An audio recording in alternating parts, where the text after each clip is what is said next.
Hello everyone. Today I'd like to talk about Paul Simon, Bill Cunliffe, and the modern day pop songbook. Now, as a little kid, I got into Paul Simon's music by way of the oldie station. And I wouldn't frequent the oldie station as much. It takes a while for me to go through top 40, classic rock, smooth jazz, and so forth. If I didn't like any of it, I would go to the oldie station. And for some reason, this particular oldie station happens to like Simon and Garfunkel. And I think The Boxer was the first song I heard from them.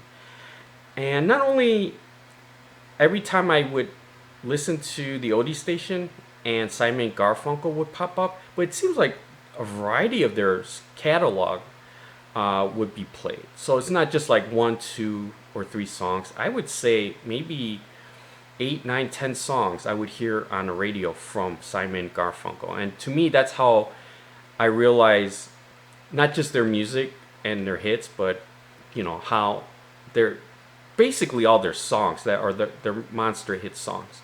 So it wasn't too long when I knew their music that I asked my parents one time, "Hey, can I get Simon and Garfunkel?" and eventually, yeah, my first Simon and Garfunkel CD that they helped me to get was this, their greatest hits. And if you know me by now, I'm a greatest hits guy first and foremost. That's how I get into an artist. Actually, it wasn't too long after this that a local CD store was clearancing out their box sets and a deep discount, and it not too much more from a price perspective than that Simon and Garfunkel. I was able to procure their Simon and Garfunkel's Collected Works, which is their 3 CD box set of containing all 5 of their albums. And you know, now to throw it in much later, I got this for just for fun because it was probably on sale. But The Graduate, I don't know why I got it. It's okay.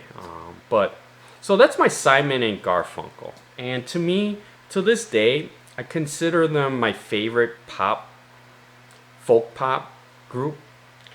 I think it's called folk rock, to be honest, but I think folk pop, that genre of music, they're my favorite.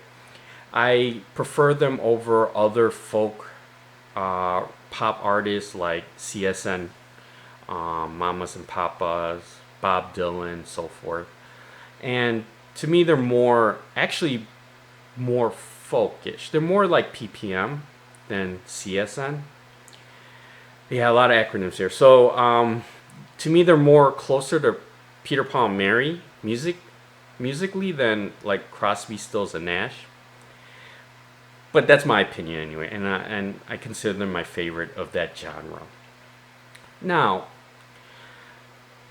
not too long after the Collected Works and I'm thinking I have everything, I did recall, and it's probably because it came up on the radio station, that there were like a couple songs that I still didn't have, although I thought I had it because the Collected Works supposedly had all of their albums. And those 2 songs were 50 Ways and Kodachrome. And I'm like, what happened? I'm like, why don't I have that? And it wasn't until a bit later that I realized Paul Simon actually had a solo career, right? He had, I always thought Paul Simon was Simon and Garfunkel. They were interchangeable, but I was wrong. And this is before Google and all that, so I didn't have a chance to look it up or anything. So those 2 songs were missing, and my realization from that actually was not just those 2 songs, but I realized his solo career was from the song "You Could Call Me Out," and that was playing on a totally different radio station. I think some soft rock station, and that's when I realized, oh, he had a solo career too, a pretty good one as well. And so I had to go back to the record store whenever I had a chance and look things up, and I realized Paul Simon actually had his own section, and they were sounding like Graceland. I was able to procure a couple CDs. The first one was this one, of course, Greatest Hits. This one. And this one's real good. It had pretty much everything I was looking for outside of Call Me Out. But I already knew that because the one that was selling more popular at the time was this one. These Negotiations love songs, which included his 80s stuff. So now you see my CD collection. To this day, though, I'm still a Simon Garfunkel and Paul Simon fan. I'll listen to their music from time to time. But the one I realized that I go to probably the most compared to the others I just showed was an album I actually heard from Best Buy. And it wasn't a sample or anything. It was in a I don't want to call it a Magnolia. You know, they have the Magnolia or the studios where you can go in like a private listening station. It wasn't from there. It was from the just basically off the shelf type stuff when they're selling like mini components and things like that. That section of their audio side, and I heard this song playing, and I knew it was Paul Simon right off the bat, but it wasn't Paul Simon. This was the exact song that was playing at the time.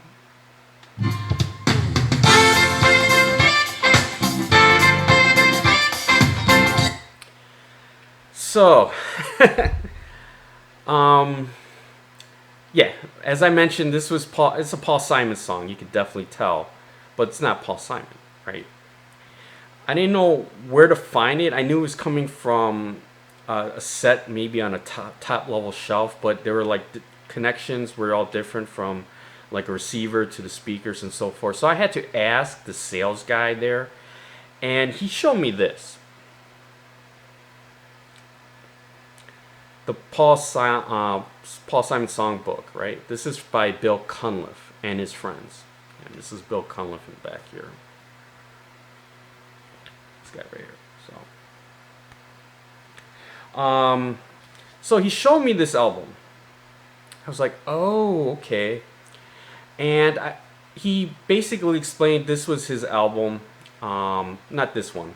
This is mine, but his CD when he brought it to Best Buy as a way to demo speakers and audio equipment and so forth. This is his CD to use, and I was like, oh, okay. And after a few songs, I had to leave, but man, I really enjoyed it. It was Paul Simon's music in jazz form, and I love the how it was played.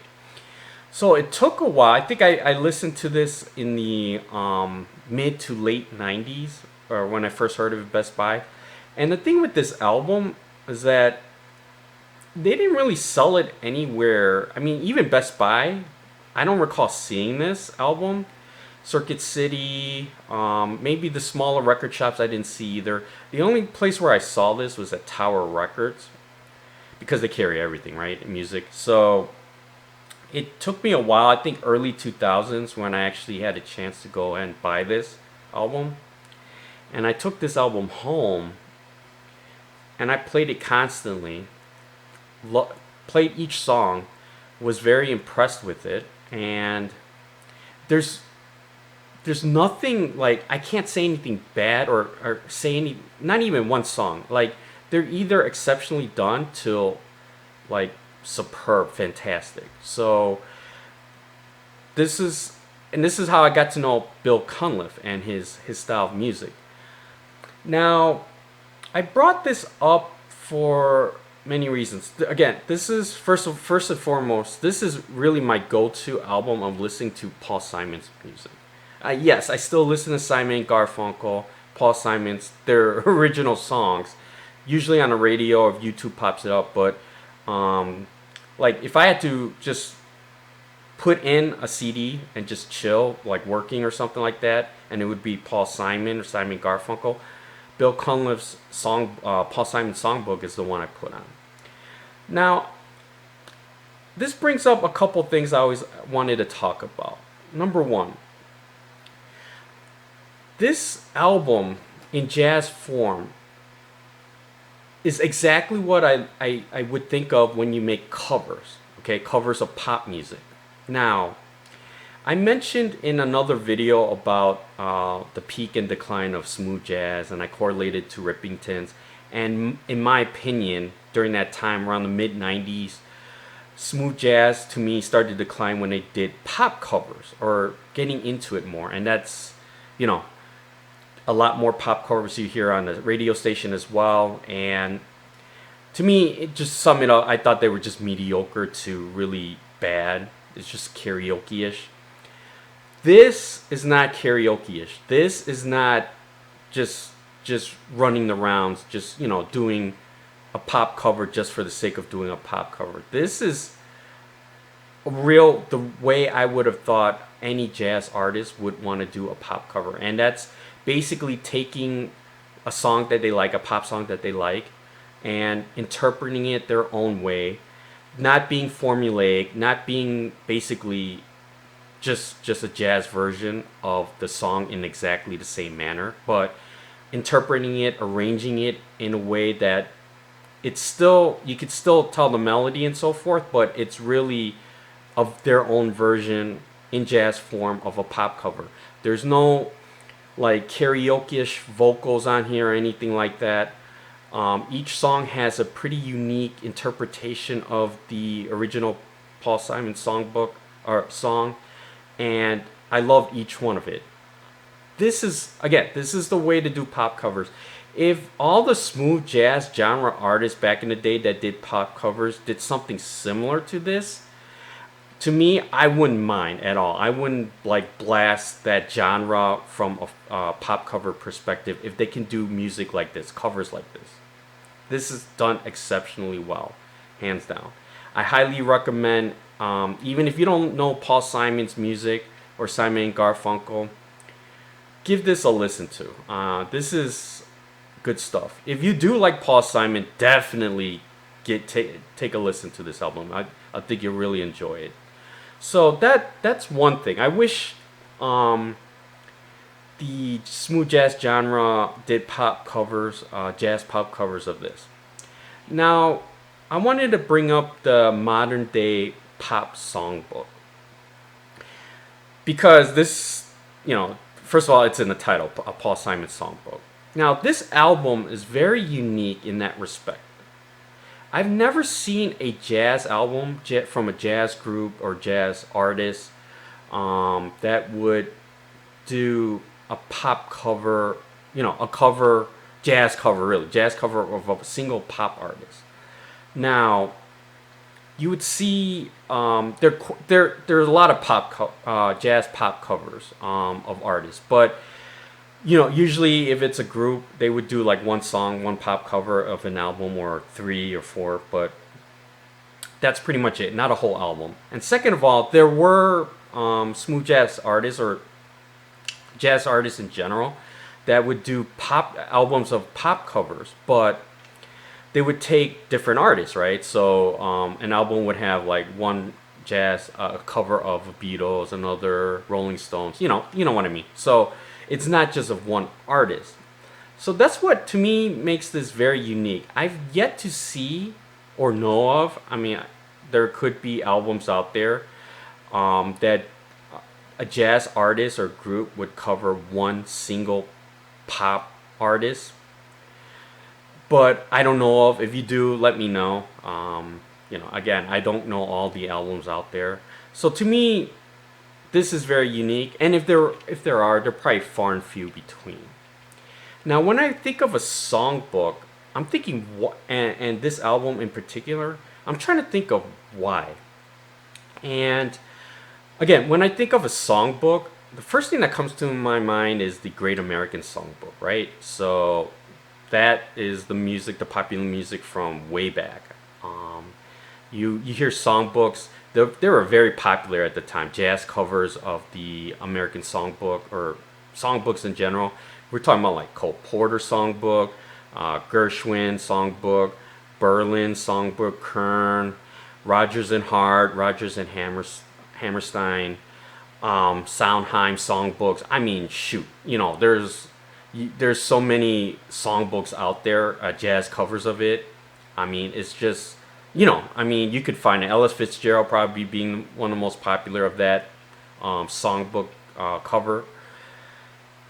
Now the question is, since then, and I'm talking about the modern day, so not the ones I just mentioned, the Great American Songbook. I consider that let's say pre-Elvis. Okay, so Elvis Presley and on. I'm going to define that as the modern day music songbook, pop songbook. I don't really see any jazz artists doing something like a Cole Porter songbook or a of but today's artists. Now, and I'm talking about, when I mean today, I'm talking about modern day past Elvis and on. I don't really see any or recall any. Now there's classical that do covers of that. You get like the symphonies that would may cover an artist, a particular pop artist. Probably the most popular would be the Beatles, and the first thing that comes to my mind is the Canadian Brass. I have their album, just I can't find it, but they cover like the Beatles. They don't call it a songbook, but it's basically a whole album of Beatles songs and Canadian Brass style, which if I recall is pretty good. But not jazz. I mean, I don't know why. Nothing among the Beatles or Elvis. Just one artist alone, a whole album of it. And I'm not talking about just those like really karaoke covers like the smooth jazz artists, majority of them do. I'm talking about stuff like how Bill Cunliffe interpreted. Now, that got me thinking, maybe in the past, like when I mentioned Cole Porter, that era, maybe there just wasn't a lot of popular music. I mean, that at that time that jazz artists would cover. That could be a reason I'm thinking of. But I think more of a reason is with jazz, there's a lot more, you need to have a lot more leeway, free form, things. From a music terminology, I'm probably not saying anything right, but I guess what I'm getting at is this: that Great American Songbook era with Porter, Gershwin, so forth. That style of music is more orchestral, more piano, concert, like symphony orchestra, concert bass. And I'm not saying you need a whole symphony, but there's the piano, violins, horns, the brass section, all over the place, multiple, and they're doing multiple things, right? It's seems like there's a lot more involved, right? Not just playing, but obviously creating music like that is just a lot more involved, a lot more moving parts, a lot of everything, more involved. Now, the modern day pop music, as I defined from Elvis on, is not that, right? It's simpler. It's just guitar, drums, bass, and so forth. So what I'm trying to get at is, it seems like the popular music from Elvis on is a bit more simpler than in the past. So if you're trying to cover music like that, modern day pop music, from a jazz perspective, it might be tougher to like do stuff that you would more easily do with music from the songbook, Great American Songbook era, just because with the Great American Songbook, there's a lot more already involved that you can interpret and do stuff more freely or fulfillingly in jazz form than today's modern day pop music, that you're more restrictive. I don't know. That to me is I think another reason why. And I'm gonna put it out there. Why aren't there artists like Bill Cunliffe? Doesn't have to be Bill Cunliffe, but today's artist doesn't have a jazz artist. Doesn't have to be smooth jazz or any genre. Cover someone like Taylor Swift or Drake, Kendrick. Popular artists today. And I'm not talking about just like instantly popular or they're just popular for 2-3 years and they just fade away. They should have a pretty good catalog of music. Let's say 10 years or so, and I just mentioned Taylor's definitely in that realm. Drake is definitely in that realm. Kendrick is definitely in that realm. Artists, popular artists like that. Why don't anyone like jazz? Are there jazz covers of one artist doing it kind of like this, where it's not straight the same song in just a jazz format, or bringing in some like singers and playing the saxophone or something. Nothing like that. I'm talking about interpreting each song differently, arranging it differently to their style, the jazz artist style, and doing an album like that. Taylor Swift, Drake, or whatnot.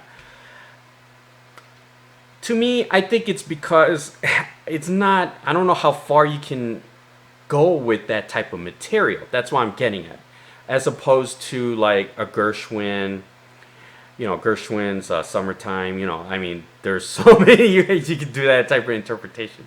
But let's say Drake's song. I'm not going to mention anyone, but any particular song. But it's can you take it in jazz format and make it like a pretty unique, interpreted, arranged of each Drake song, and create an album out of it.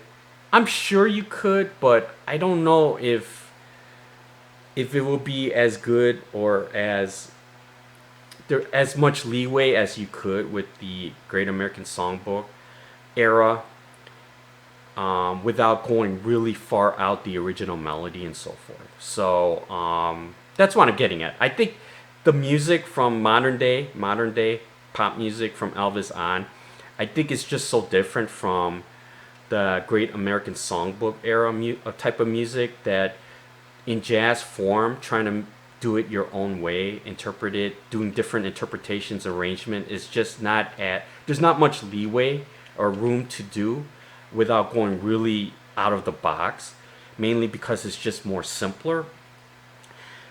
I know out there you're gonna just call me an idiot, and rightfully so. It's probably because I'm an idiot, but that's what I think. I mean, that's my opinion.